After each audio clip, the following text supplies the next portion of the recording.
BLO లాగిన్‌లో form 6 అప్లికేషన్‌లకి సంబంధించి. అంటే ఎవరైతే కొత్తగా ఓటుకి అప్లై చేసుకున్నారో వారి యొక్క అప్లికేషన్‌లనేవి బిఎల్ఓ లాగిన్‌కైతే రావడం జరుగుతాయి. మరి అలా బిఎల్ఓ లాగిన్‌లోకి ఆ అప్లికేషన్‌లొచ్చిన తర్వాత ఆ అప్లికేషన్‌లు ఏ విధంగా వెరిఫై చేయాలి అన్న ప్రాసెస్‌నైతే మీకు ఈ వీడియోలో అయితే చెప్తాను. పర్టిక్యులర్‌గా ఎస్ఐఆర్ వెరిఫికేషన్ తర్వాత ఓట్లకి సంబంధించి వెరిఫికేషన్ ప్రాసెస్ మొత్తం కూడా మారడం జరిగింది.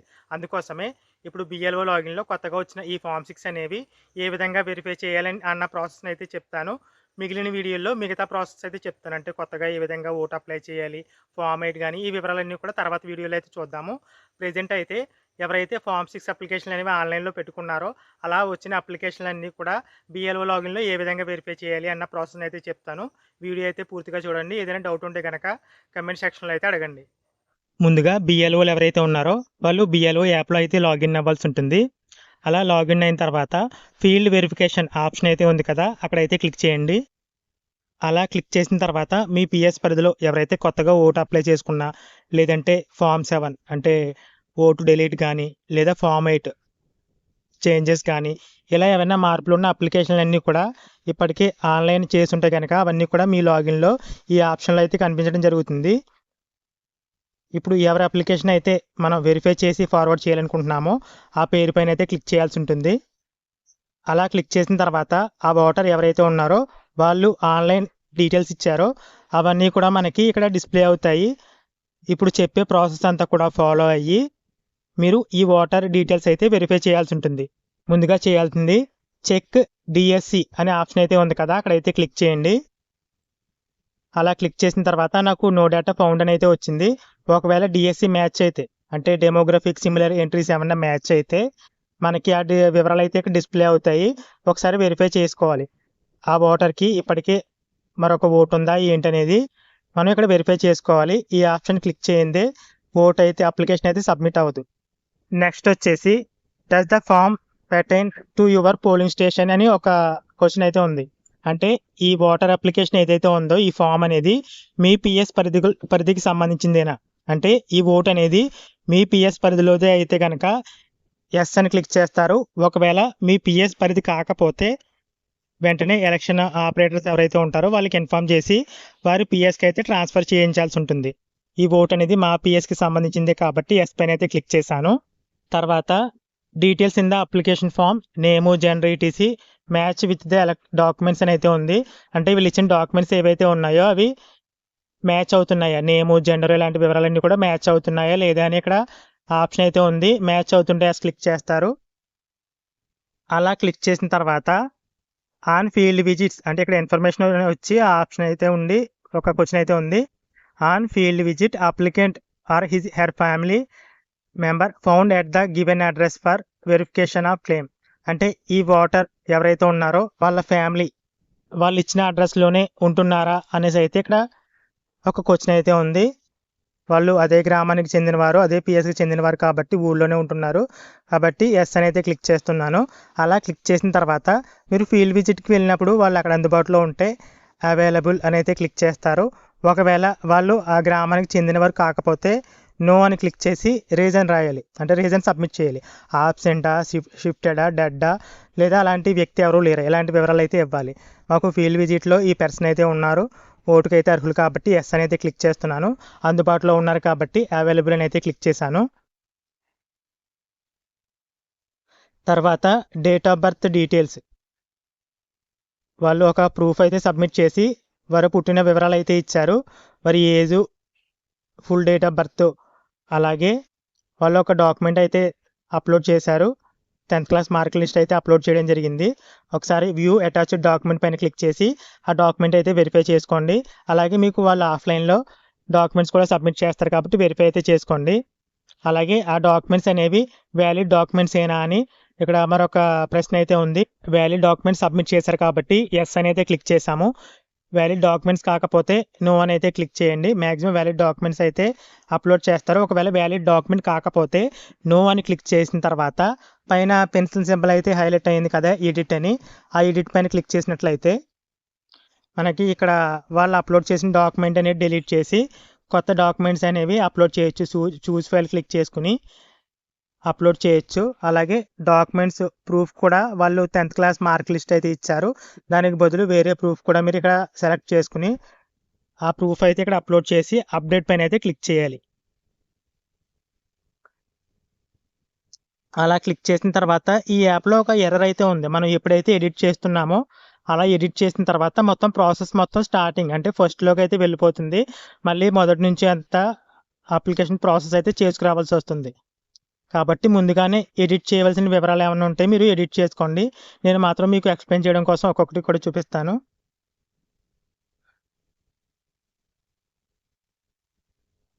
తర్వాత వచ్చేసి రెసిడెన్స్ డీటెయిల్స్ అంటే వారి డోర్ నెంబరు, వాళ్ళ వీధి పేరు, విలేజ్ పేరు,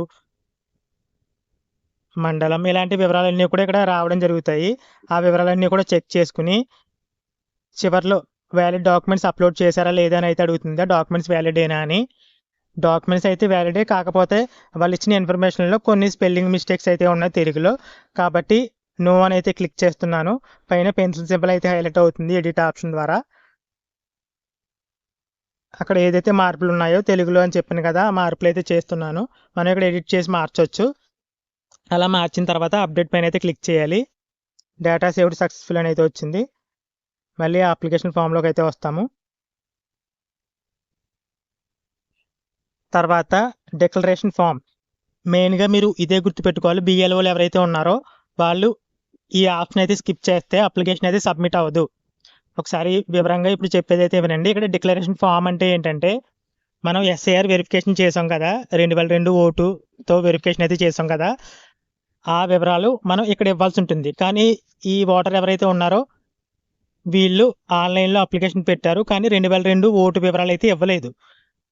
కాబట్టి ఇక్కడ ఎలాంటి వివరాలు కూడా రాలేదు. మనం ఇప్పుడు మరి చేయాల్సిందల్లా ఏంటి, వాళ్ళు ఇవ్వకపోయినా మనం 2002 వివరాలు అయితే ఈ ఓటర్కి సంబంధించిన వివరాలు ఇవ్వాలి. కాబట్టి ఇక్కడ కిందకి అలా స్క్రోల్ చేసినట్లయితే valid takeable declaration form by applicant enclosed or update and details in the application form అనే ఒక ఆప్షన్ అయితే ఉంది కదా, అక్కడ నో అని అయితే క్లిక్ చేయండి. ఎందుకంటే మనకి ఎడిట్ అవ్వాలి కాబట్టి నో అని క్లిక్ చేస్తే పైన పెన్సిల్ సింబల్ అయితే ఎడిట్ ఆప్షన్ అయితే హైలైట్ అవుతుంది. ఎడిట్ అయితే క్లిక్ చేస్తున్నాను. మనం ఇక్కడ చూసినట్లయితే ఎస్ఐఆర్ 2002, 2003, 2005 ఆప్షన్ ఒకటి, ఎస్ఐఆర్ 2025, 2026 ఆప్షన్ ఒకటి ఉన్నాయి. ప్రెజెంట్ అయితే 2025, 26 ఎస్ఐఆర్ డేటా ఫైనల్ లిస్ట్ అయితే మనకి ఇంకా రాలేదు. పైగా ఎస్ఐఆర్ 2025, 26 డేటాను బేస్ చేసుకుని ఓటర్ ఐడి అప్లై చేయమని మనకి ఇంకా ఎలక్షన్ కమిషన్ ఆర్డర్ పాస్ చేయలేదు. కాబట్టి ఎస్ఐఆర్ 2002 ఓటర్ జాబితా ప్రకారమే మనం ఇప్పుడు ఈ ఓటర్ని మ్యాప్ చేయాల్సి ఉంటుంది మనకి ఎలక్షన్ కమిషన్ నుంచి అప్డేట్ వచ్చే వరకు కూడా. అందుకే ఎస్ఐఆర్ 2002, 2003, 2005 ఆప్షన్ అయితే సెలెక్ట్ చేస్తున్నాను. తర్వాత ఈ ఓటర్ వయసు 20 సంవత్సరాలే కాబట్టి ఈ ఓటర్కి 2002లో ఓటు అయితే ఉండదు, అది హైడ్ అయిపోయింది. తర్వాత ఆప్షన్లు వచ్చేసి elector is progeny of 2002 elector, no linkage with last SIR అని 2 ఆప్షన్లు అయితే ఉన్నాయి. మనం తప్పనిసరిగా 2002 ఓటర్తో మ్యాచ్ చేయాలి కాబట్టి వీళ్ళ తల్లిదండ్రుల వివరాలు అయితే ఉంటాయి మా దగ్గర. అందుకోసం ఎలక్టర్ ఈజ్ ప్రోగనీ ఆఫ్ 2002 ఎలక్టర్ అని అయితే ఆప్షన్ క్లిక్ చేస్తున్నాను. అలా క్లిక్ చేసిన తర్వాత యాడ్ రిలేటివ్ డీటెయిల్స్ అనే ఆప్షన్ అయితే హైలైట్ అయ్యింది, అక్కడైతే క్లిక్ చేస్తున్నాను. అలా క్లిక్ చేసిన తర్వాత 2002 ఓటర్ ఎవరైతే ఉన్నారో వాళ్ళ యొక్క సంతానం కాబట్టి ఈ ఓటర్ని వాళ్ళ యొక్క తల్లిదండ్రులకి అయితే మ్యాప్ చేస్తున్నాను.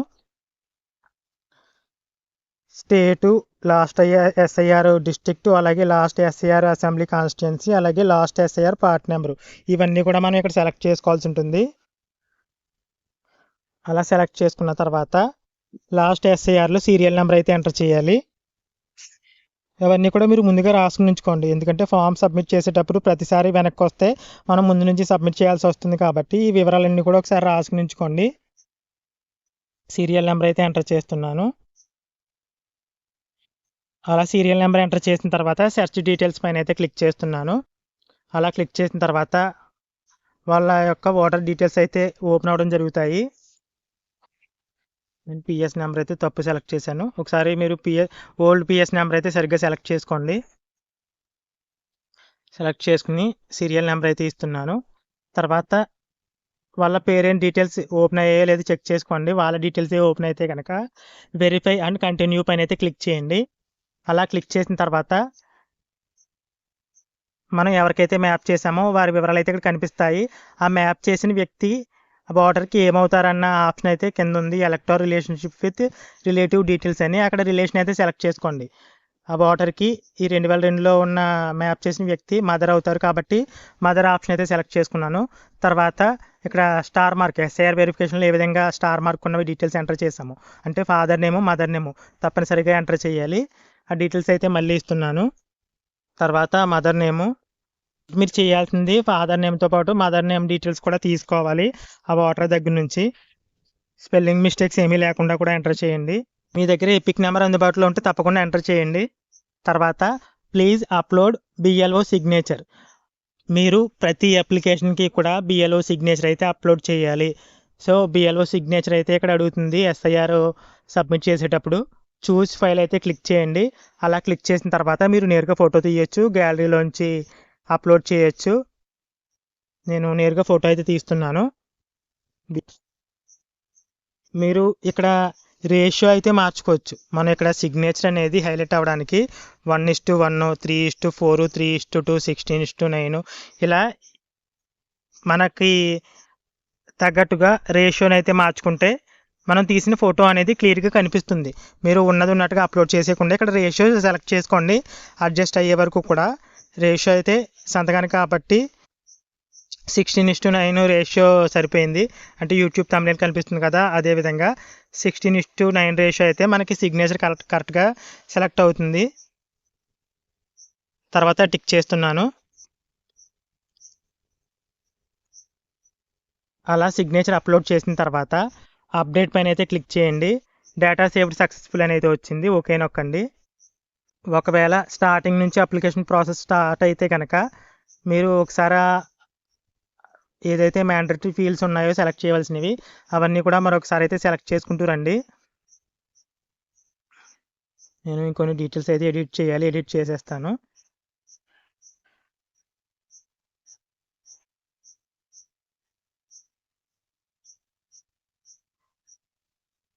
చూసారు కదా, మనం ఇచ్చిన ఎస్ఐఆర్ డీటెయిల్స్ ఏవైతే ఉన్నాయో అవి ఇప్పుడైతే కనిపిస్తున్నాయి.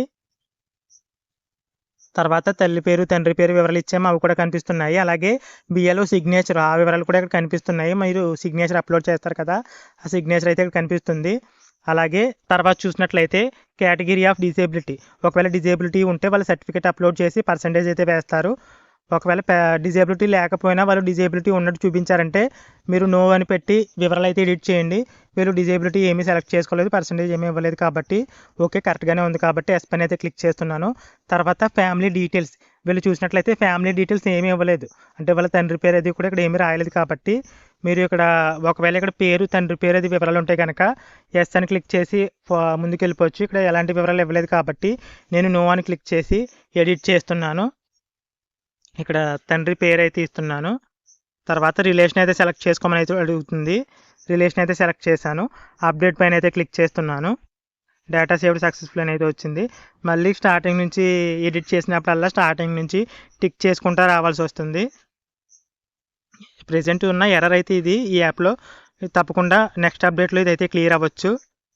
తర్వాత డేట్ ఆఫ్ బర్త్, వాళ్ళు ఇచ్చిన పై డాక్యుమెంట్స్ ఏవైతే ఉన్నాయో ఆ డేట్ ఆఫ్ బర్త్ కరెక్ట్గా ఉన్నట్లయితే ఎస్ పైన అయితే క్లిక్ చేస్తారు. ఒకవేళ మ్యాచ్ అవ్వకపోతే నో అని క్లిక్ చేసి రీజన్స్ అయితే రాయాలి. మ్యాక్సిమం కరెక్ట్గానే ఉంటాయి వాళ్ళు ఇచ్చిన డీటెయిల్స్ అనేవి. ఒకవేళ తప్పు ఉంటే మీరు మార్చండి. డీటెయిల్స్ అయితే కరెక్ట్గానే ఉన్నాయి, ఎస్ అని అయితే క్లిక్ చేస్తున్నాను. ఒక్కసారి మీరు వివరాలన్నీ మరొకసారి అయితే వెరిఫై చేసుకోండి ఫైనల్ సబ్మిషన్ ముందు. అలా వివరాలన్నీ ఇచ్చేసిన తర్వాత లాస్ట్లో రిమార్క్ అనేది ఆటోమేటిక్గా అయితే రావడం జరుగుతుంది కదా, కొన్ని నెలల నుంచి ఎస్ఐఆర్ ముందు నుంచి కూడా రిమార్క్ అనేది ఆటోమేటిక్గా అయితే వచ్చేస్తుంది. సో రిమార్క్ అయితే అలా ఉంచేయండి. తర్వాత సబ్మిట్ పైన అయితే క్లిక్ చేయండి. ఇక్కడ చూసినట్లయితే నేను ఎడిట్ చేయడం వల్ల డిఎస్సి క్లిక్ చేయలేదు, పైన చెక్ డిఎస్సి అని క్లిక్ చేస్తున్నాను, నో డేటా వచ్చింది. సో ఇక్కడ గమనించారు కదా, మనం ఏ ఆప్షన్ సెలెక్ట్ చేసుకోకుండా వదిలేసినా ఇక్కడ ఫామ్ అయితే సబ్మిట్ అవ్వదు. ఇప్పుడు సబ్మిట్ చేస్తున్నాను. చూసారు కదా, వెరిఫైడ్ సక్సెస్ఫుల్ అని అయితే వచ్చింది. ఇక్కడతో ఫామ్ అయితే వెరిఫై అవ్వడం జరిగింది. అలా వెరిఫై అయిన అప్లికేషన్లు వెరిఫైడ్లో అయితే ఉంటాయి, ఒకసారి చెక్ చేసుకోండి. చూసారు కదా, ఇది ప్రాసెస్. ఇక్కడ నెక్స్ట్ వీడియోలో బిఎల్ఓ లాగిన్లో కొత్తగా ఫామ్ 6 అనేది ఏ విధంగా అప్లై చేయాలో చెప్తాను. తప్పకుండా ఛానల్ అయితే ఫాలో అవ్వండి. Thanks for watching.